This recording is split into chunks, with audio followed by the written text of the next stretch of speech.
En este episodio de La Historia a través de la literatura, conocerás quiénes fueron los precursores de la ilustración científica, cómo se masificó esta literatura y los nuevos géneros que surgieron. Toma nota del siguiente cuestionario y respóndelo al finalizar el programa. 1. ¿Qué sostenían los precursores de la ilustración científica? 2. ¿Qué formas literarias surgieron durante la época dorada de las letras inglesas?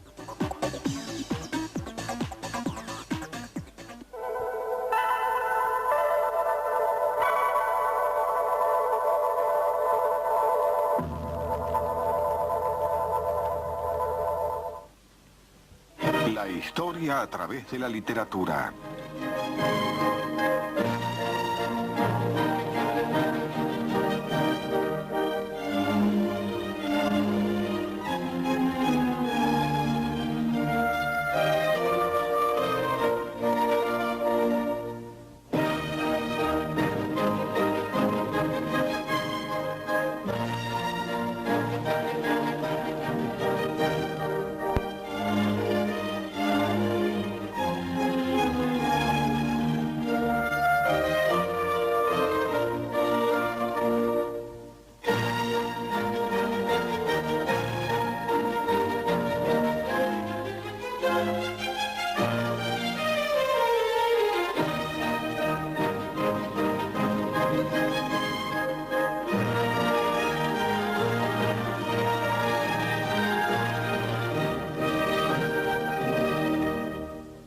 La industria y la ilustración.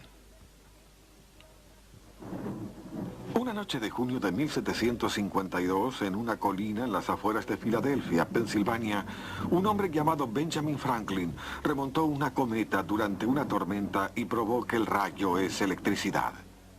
Los poetas y reporteros que difundieron la noticia sobre el sorprendente descubrimiento del fuego eléctrico hicieron famoso a Franklin. Lo compararon con el héroe griego Prometeo que descubrió el fuego robándoselo a los dioses. A los europeos les maravilló que el sabio americano ni siquiera tuviera una educación universitaria. Franklin se llamaba con orgullo un hombre de delantal de cuero, un trabajador ordinario que se había autoeducado y había hecho una fortuna. Se convirtió en un símbolo viviente de su época, un hombre que triunfó por mérito propio, héroe de la edad de la industria y de la ilustración. Dos ideas, industria e ilustración, se entrelazan a través de mucha de la literatura del siglo XVIII. Los escritores que refinaron y difundieron esas ideas alimentaron las llamas de la venidera revolución industrial y ayudaron a crear una revolución política, el cambio de la monarquía por la democracia. Así como las prácticas aplicaciones de la ciencia, los canales, los molinos de agua, el pararrayos de Franklin, comenzaron a mejorar la vida diaria, ideas como la autodeterminación eran discutidas por la gente educada. En su autobiografía, Ben Franklin dice: aprendí lo que es la tiranía trabajando para mi hermano mayor, y esa sensación nunca me dejó. Bien, también se sentía la tiranía en las colonias por la presencia inglesa allí. En 1720, Benjamin Franklin y su hermano mayor James publicaron el segundo periódico en las colonias americanas. Se llamaba el New England Courant. En él satirizarían a algunos de los líderes ingleses de la época. La fe en que el esfuerzo humano o industria podría mejorar la sociedad fue central en el pensamiento durante la Ilustración. En 1758, Franklin publicó El Camino hacia el Bienestar, un libro de autoayuda que contenía frases atribuidas al ficticio Buen Ricardo. Fue muy vendido en inglés, alemán, francés e italiano. La pereza viaja tan lento que la pobreza pronto la sobrepasa. Temprano a la cama y temprano de pie hacen que un hombre sea saludable, adinerado y sabio. La diligencia es la madre de la buena suerte y Dios da todas las cosas a la industria. Durante el siglo XVIII, la palabra ilustración tuvo significados religiosos y científicos. La Biblia del rey Jacobo, por ejemplo, habla de los ojos del entendimiento siendo ilustrado. Esta gran Biblia, publicada por vez primera en 1611, era conocida por toda persona de habla inglesa. Fue el primer libro que leyó Benjamin Franklin. El segundo fue El viaje del peregrino, de John Bunyan, la historia de un cristiano que se torna ilustrado en su viaje a la ciudad celestial. Entre los precursores de la ilustración científica estuvieron los filósofos ingleses Francis Bacon, John Locke e Isaac Newton. Estos escritores, como los humanistas griegos siglos antes, sostenían que el conocimiento no venía de la inspiración divina, sino de la experiencia humana. Locke llevó este razonamiento al reino político. Sostenía que el gobierno no era una institución divina, sino humana, el resultado de un contrato social entre gobernantes y gobernados. Como todo contrato, los gobiernos podían ser alterados según el deseo del pueblo. Toda vez que los legisladores se empeñan en quitar y destruir la propiedad de la gente o de reducir a las personas a la esclavitud bajo poder arbitrario, se ponen en estado de guerra con la gente, que por esto queda absuelta de toda obediencia. Aunque los pensadores ilustrados sostenían que las religiones humanas y las leyes eran relativas y variantes, descubrieron algunas verdades inmutables. La ley de la ciencia, a la que llamaron ley natural. El padre de la nueva ciencia fue Isaac Newton. Formuló leyes básicas de la gravedad, la luz y el color, y ayudó a desarrollar el álgebra moderno y el cálculo. Cuando Newton murió en 1720, el poeta Alexander Pope escribió: La naturaleza y sus leyes yacían ocultas en la noche. Dios dijo que nazca Newton, y todo fue luz. La generación de escritores que siguieron a Newton tradujo su obra del latín y difundió la nueva ciencia al público en general. Los avances tecnológicos en la imprenta y la confección del papel finalmente hicieron a los libros accesibles a la gente común. Esta fuente de nuevos lectores provocó un segundo renacimiento durante el siglo XVIII.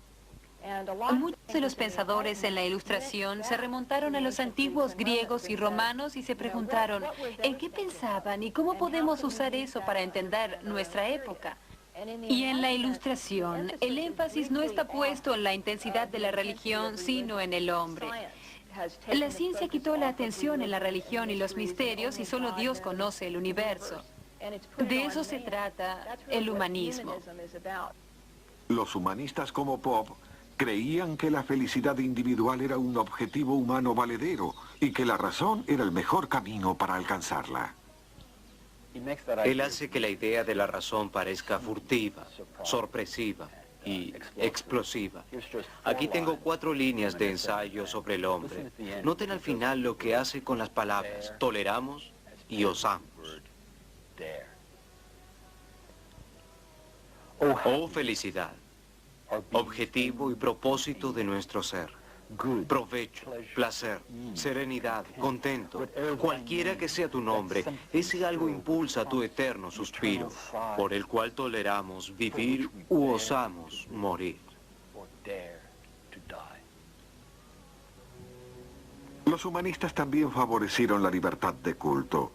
Las feroces guerras entre católicos y protestantes habían separado a Europa durante el siglo XVII. Pope y otros humanistas clamaron por el fin de esta maldad. Los escritores religiosos y científicos de la Ilustración creían que la gente podía crear un mundo mejor. De joven, Franklin se vio afectado profundamente por el libro Ensayo para hacer el bien de Cotton Mather, un famoso predicador de Nueva Inglaterra. También leyó ensayos sobre los proyectos del mercante británico Daniel Defoe. Defoe sugirió muchas reformas: las carreteras, las bibliotecas públicas, la policía, los departamentos de bomberos.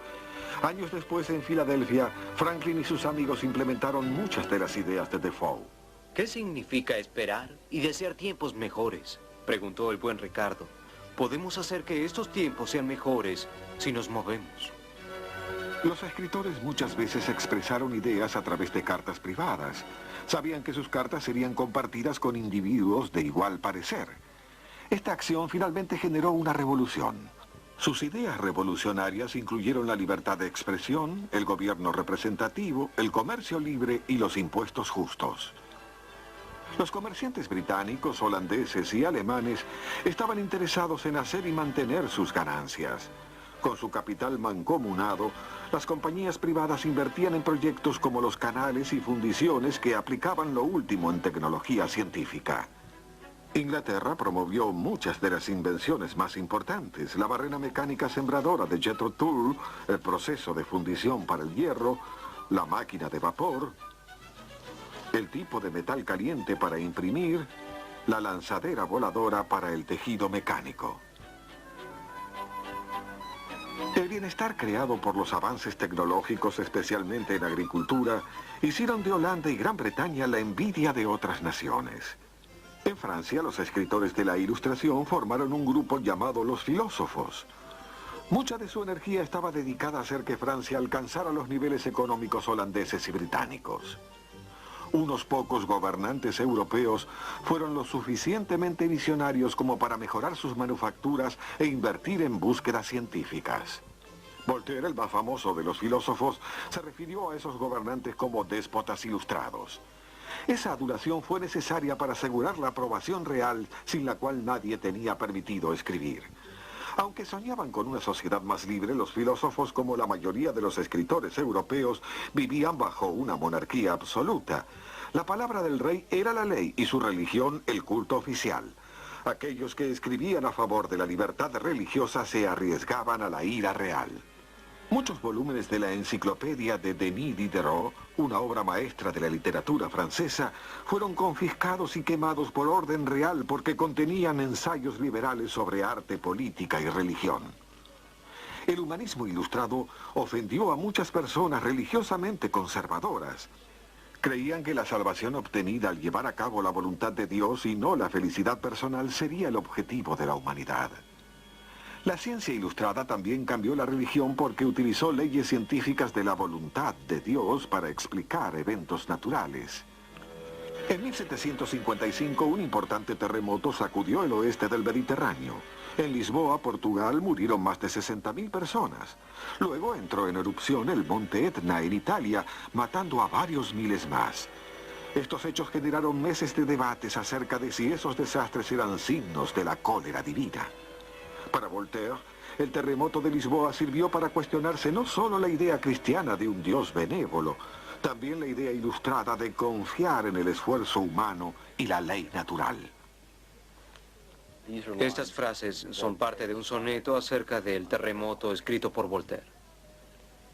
Infelices mortales, oscura y doliente tierra, atemorizada raza humana, eterna añoranza de dolor inútil. Vengan los filósofos que dicen todo está bien y contemplen este mundo en ruinas. Aún más ruinosos que los desastres naturales como terremotos fueron los hechos del hombre, la esclavitud y las guerras. Jean-Jacques Rousseau, un joven escritor suizo que vivía cerca de París, notó lo lejos que estaba la realidad de los ideales ilustrados. El hombre nació libre, pero está encadenado en todas partes. Hacia 1750 eran capturados y vendidos como esclavos más de 50.000 africanos cada año. El espantoso pasaje a través del Océano Atlántico es narrado en este extraño manuscrito a cargo de Olaudah Equiano. En 1756, a los 11 años de edad, Equiano fue raptado y llevado en un barco de esclavos a América. Pronto el aire se tornó imposible de respirar. Había una variedad de olores repulsivos y la enfermedad se dispersó entre los esclavos, muchos de los cuales murieron. Los chillidos de las mujeres y los quejidos de los moribundos pintaban la escena de un horror casi inconcebible. Como la mayoría de los africanos esclavizados, Equiano debió trabajar en una plantación del Nuevo Mundo. Las plantaciones en América y Asia producían ahora dinero para los inversionistas de países europeos, obteniéndose caña de azúcar, rum, tabaco, café, chocolate y té. Estos intereses internacionales hicieron que 74 años de guerras europeas convergieran en los primeros conflictos mundiales. Colectivamente, son conocidos como la Guerra por el Imperio. La cuarta y última guerra de esta serie fue entre Francia y Gran Bretaña. En Europa fue llamada la Guerra de los 7 años. pero en Norteamérica, debido a que involucró tierras indias, es conocida como la Guerra de los Franceses e Indios. Si uno observa a Europa, puede notar lo pequeños que son esos países. Ellos no contaban con esos recursos, en particular Inglaterra tenía que extenderse. La mayoría de las cosas no podían ser producidas en esa pequeña isla. Por eso, en el periodo de la década de 1760, el de la Guerra de los 7 años en Europa, es la guerra por el imperio, pero en realidad peleaban por Norteamérica. Norteamérica estaba allí, las colonias estaban allí, todos en Europa sabían de los recursos de este enorme país y comenzaban a luchar para obtenerlo. La guerra terminó con una victoria británica. Francia perdió todo su territorio del continente norteamericano. Gran Bretaña también triunfó en India y Asia. Sin embargo, incluso Gran Bretaña, el claro vencedor, entró en conmoción económica y social luego de la guerra por el imperio. La guerra incrementó la deuda nacional británica en al menos 60 millones de libras. Para solventar esta deuda, Gran Bretaña intentó cobrar impuestos a sus colonias. Las colonias que no tenían representación en el Parlamento británico se opusieron. Franklin estaba en medio de esta controversia de impuestos. Pasó en Londres la mayoría de los años, entre 1757 y 1775, haciendo campaña por los intereses coloniales en la corte y el Parlamento británicos. Franklin llevó a cabo esta tarea sin descanso, escribiendo una serie de panfletos cuidadosamente razonados que repetían el dicho americano "no a los impuestos sin representación". A pesar de la difícil tarea, los años que Franklin pasó en Londres fueron los más felices de su vida. Él reveló en la vida científica y literaria de la ciudad la época dorada de la literatura inglesa. Para su creciente audiencia de clase media, los escritores londinenses crearon nuevas formas literarias, periódicos, revistas, novelas, historias cortas, ensayos informales y comedias de costumbres. Apareció una nueva ocupación, la del escritor independiente. Los independientes como Alexander Pope se solventaban a sí mismos con la venta de su trabajo y no con la garantía real ni el patrocinio aristocrático. Liberados de la necesidad de adular a las clases superiores, los ilustrados se rieron de ellas. Los escritores pintaron a los aristócratas como individuos autoindulgentes, idiotas incapaces y villanos sin corazón. Los héroes eran la gente de la clase media o más baja, que triunfaban a través de su propio y duro trabajo, el industrial, la honesta simplicidad o su habilidad y buen humor.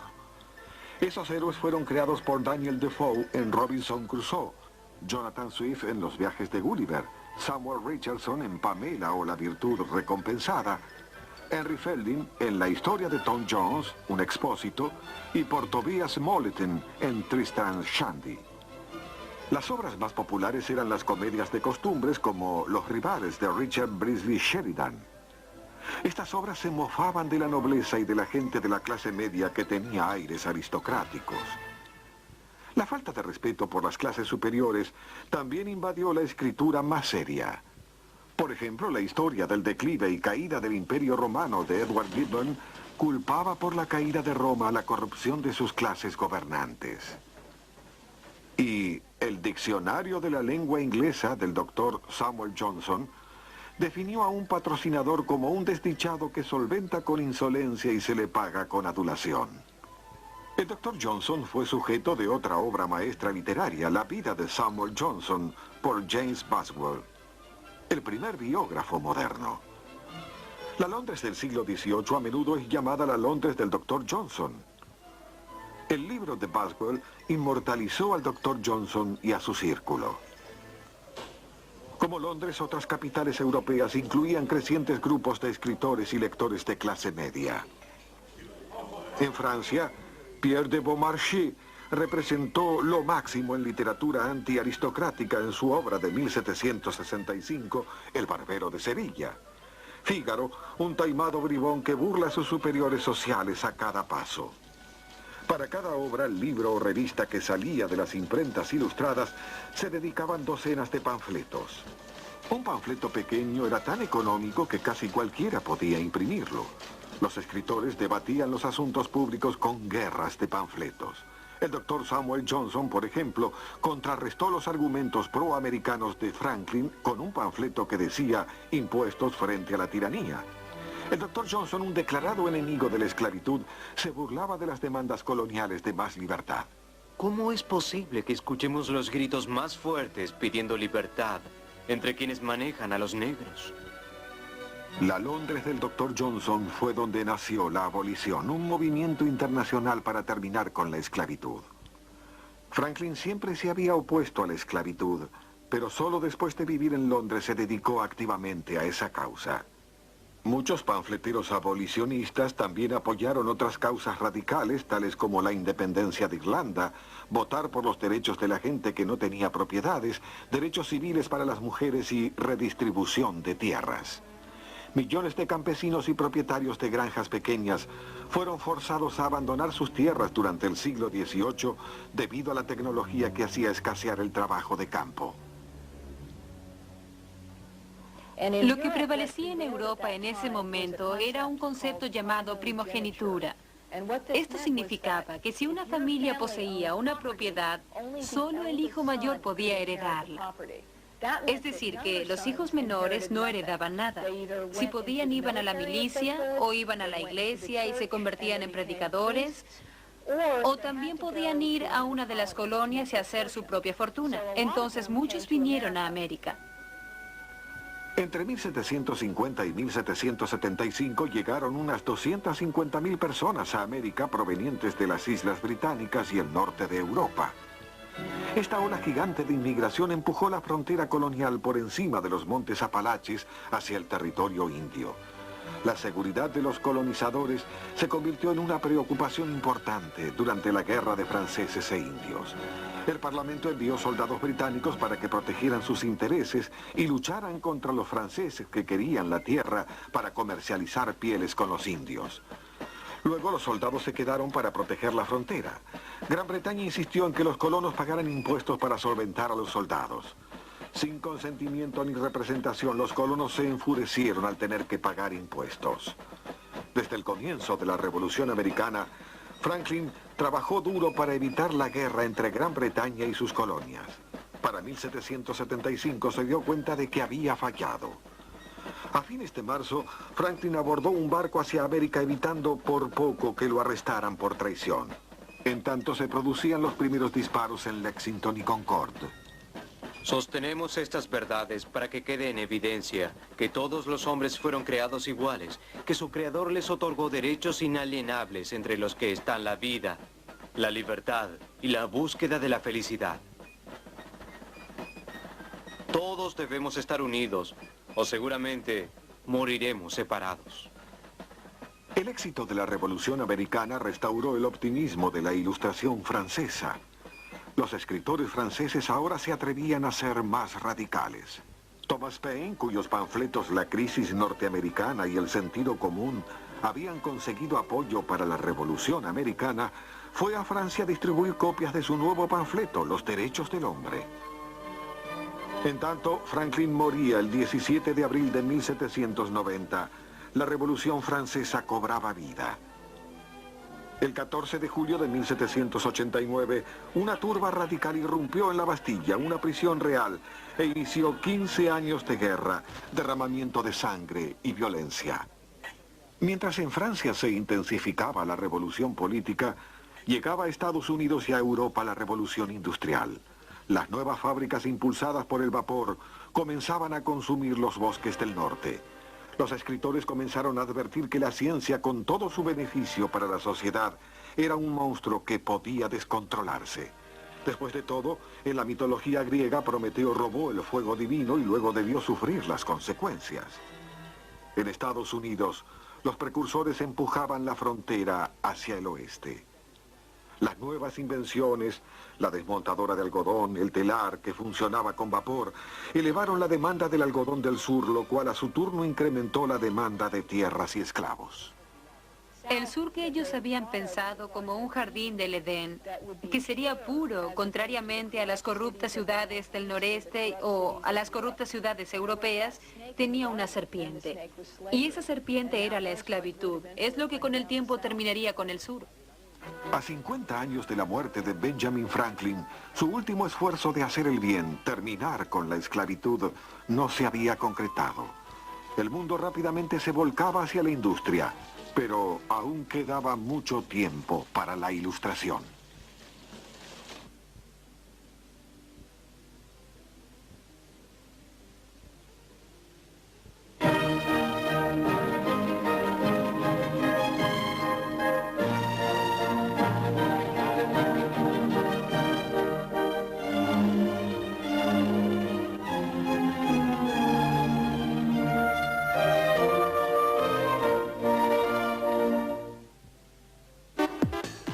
Chequea tu cuestionario.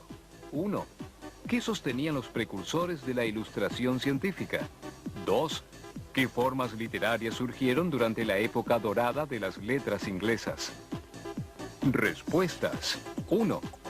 Los precursores de la Ilustración científica, al igual que los humanistas griegos, sostenían que el conocimiento no venía de la inspiración divina, sino de la experiencia humana. 2.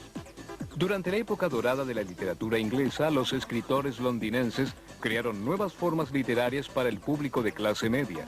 Periódicos, revistas, novelas, historias cortas, ensayos informales y comedias costumbristas. Nos vemos en el próximo segmento de literatura.